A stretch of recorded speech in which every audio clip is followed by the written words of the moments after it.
Hey folks, welcome to 100 Days of Practice. This is episode 42.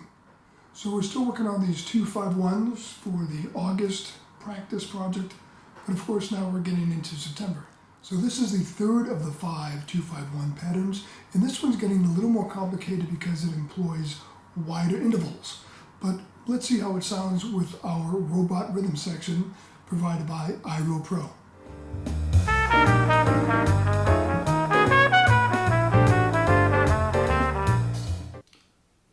So let's do a quick little analysis of this lick. You can see that it starts off in very straightforward fashion, employing D Dorian over the D minor 7 chord, the 2 chord, and then it moves with a chromatic passing tone to the third of the G7 alt chord, and then we use all 4 of the altered tones, sharp 5, sharp 9, flat 9, and sharp 11, and then we resolve to the sharp 4 on C major 7, and we have a little chromatic enclosure of G. So if you want, you can think of that as C Lydian, or you can just focus on the fact that there's a chromatic enclosure.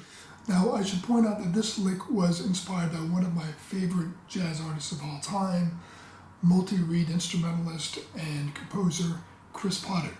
Both of these licks are from this album, Unspoken, released on Concord Records in 1997.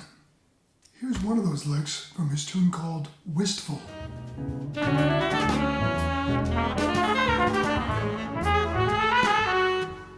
So it's a relatively simple lick, but I love that it's very elegant and it has a great sense of freedom, and the fact that he seems to draw from elements both of the diminished scale and the altered dominant.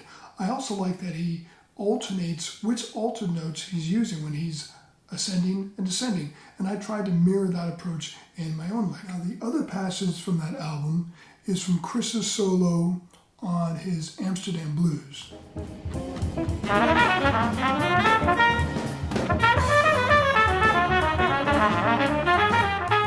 Now, while that whole passage is just awesome, the only part of it has a direct influence on my 2-5-1 lick is the very beginning, that little turnaround that's going into the start of the chorus.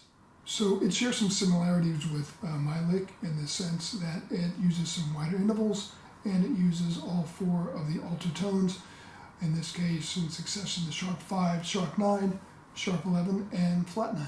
However, I wanted to include the rest of that passage, the following measures, simply because all of it is just so badass, and I think it's worth taking another look at this, the way Chris uses the chromaticism on the G7 chord, barring from some altered and some diminished, I would say, before landing on the 4 chord, the C7 chord. Isn't that cool? So unlike some of the 2-5-1 licks we're working on here, this one seems to work fine at a variety of tempos. So here it is in another key in concert A in a ballad setting with a little more rhythmic flexibility.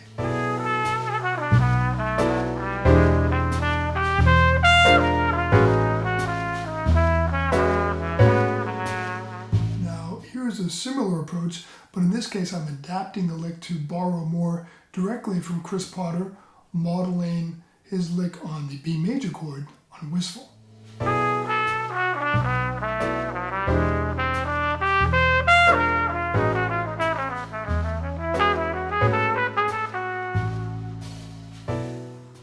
And the lick seems to work fine at faster tempos as well. Here it is in the key of concert B, and a little faster than the original. And with a few small chromatic adjustments, you can make this work very easily as a minor 2-5-1.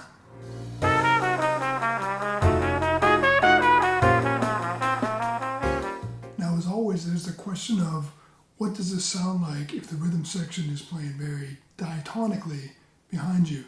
And as usual, it seems to sound fine.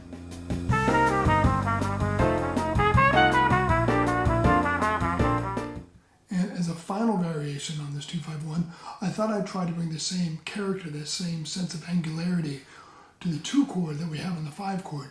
So I'm using straight low Korean mode on the 2 chord, but focusing on wider intervals. See what you think.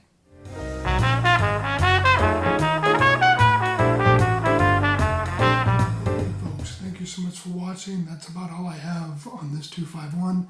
As always, I'd love to hear your questions or receive your comments. See you next time.